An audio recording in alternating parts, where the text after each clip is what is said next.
Guys, so wala pa ko nag-ilis, gikan ko sa work. Happy kayo ko guys nga introduce na ko sa inyo ha ang amo ikaduha nga product sa amo nga magtiayo. Sana all. Ang amo ang Voyager Fiema Spread. Ikaduha naman nga product nga homemade product aside sa and I do hope guys ang klikin ninyo or tang klikin nato ang mga local small business. Daghan kayo ni siya guys, mga reviews o mga feedback sa mga ginadelivera namo nga mga bake shop.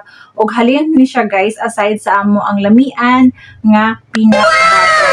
Punta guys mga panapod mo ing ani. Kung gusto niyo magkuha ani guys o gusto mo mag-reseller ni ani, check nyo lang Kuya Jerf na page kani siya guys. O pwede mo direct og PM sa ako diri as sa Roxy Vlog para sa uban pa nga mga product guys. So nami soon nga i-introduce sa inyo guys ang amo ang ikatulong nga product ang chili sauce. So tinawag na mo ang uban na mga friends and relatives o butang na mo diri guys ang mga reviews o mga feedback nila sa mga product namo. So kung gusto mo niya guys, PM lang niyo ako. Bye!